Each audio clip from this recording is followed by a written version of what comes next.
VD. സതീശനെ മുഖ്യമന്ത്രിയാക്കണമെന്ന് സമസ്ത ആവശ്യപ്പെട്ടതായി വന്ന വാർത്തകൾ വ്യാജമെന്ന് സമസ്ത അധ്യക്ഷൻ ജിഫ്രി മുത്തുക്കോയത്തങ്ങൾ.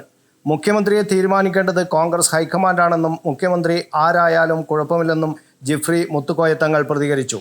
വിജയിച്ച 63 കോൺഗ്രസ് സ്ഥാനാർത്ഥികളും മുഖ്യമന്ത്രിയാവാൻ യോഗ്യരാണ്. മുഖ്യമന്ത്രി ആരായാലും സമസ്തയെ സഹായിക്കുമെന്ന് ഉറപ്പാണ്. ആര് മുഖ്യമന്ത്രിയായാലും സമസ്തയെ അവഗണിച്ച് മുന്നോട്ടു പോകാൻ കഴിയില്ലെന്നും ജിഫ്രി മുത്തുക്കോയത്തങ്ങൾ പറഞ്ഞു. അതേസമയം മുഖ്യമന്ത്രി തീരുമാനം ഇന്നുണ്ടാകുമെന്ന് പ്രതീക്ഷയെന്ന് പി.കെ. കുഞ്ഞാലിക്കുട്ടി മാധ്യമങ്ങളോട് പറഞ്ഞു. വേഗത്തിൽ തീരുമാനം ഉണ്ടാകേണ്ടതുണ്ടെന്ന് പറഞ്ഞ കുഞ്ഞാലിക്കുട്ടി തീരുമാനം വൈകില്ലെന്നാണ് പ്രതീക്ഷിക്കുന്നതെന്നും പറഞ്ഞു.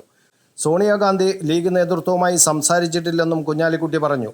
ഹൈക്കമാൻഡ് തീരുമാനം വന്നാൽ ബാക്കി കാര്യങ്ങൾ തീരുമാനിക്കാൻ സാദിഖ് അലി ശിഹാബ് തങ്ങളെ ചുമതലപ്പെടുത്തിയിട്ടുണ്ടെന്നും കുഞ്ഞാലിക്കുട്ടി പറഞ്ഞു. 102 സീറ്റുകളുമായി UDF വിജയിച്ചിട്ടും കോൺഗ്രസിൽ തുടരുന്ന മുഖ്യമന്ത്രി തർക്കത്തിൽ രൂക്ഷ വിമർശനവുമായി സമസ്ത മുഖപത്രം സുപ്രഭാതം കഴിഞ്ഞ ദിവസം രംഗത്തെത്തിയിരുന്നു.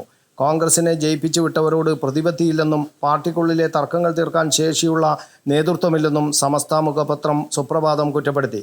മുഖ്യമന്ത്രിയെ തിരഞ്ഞെടുക്കുന്നത് വൈകിപ്പിക്കുന്നത് ജനങ്ങളോടുള്ള വെല്ലുവിളിയും കേന്ദ്ര നേതൃത്വത്തിൻ്റെ കഴിവില്ലായ്മയുമാണ്. ഭരണമാറ്റത്തിന് വോട്ട് ചെയ്തവരെ കോൺഗ്രസ് പരിഹസിക്കുകയാണ്. നേതാക്കളെ ബോധ്യപ്പെടുത്താൻ കഴിയാത്ത നേതൃത്വമാണോ അതോ നേതൃത്വത്തിന് വഴിപ്പെടാത്ത നേതാക്കളാണോ പ്രശ്നമെന്ന് സുപ്രഭാതം ചോദിക്കുന്നു. News bureau, Kannur media.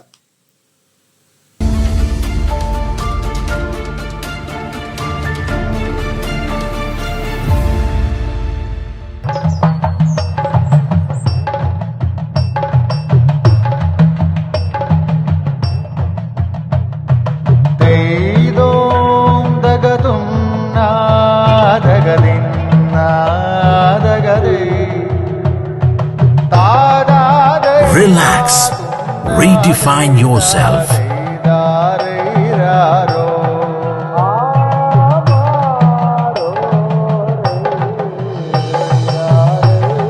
Green Planet Hotel, near Kannur Airport, Mattannur.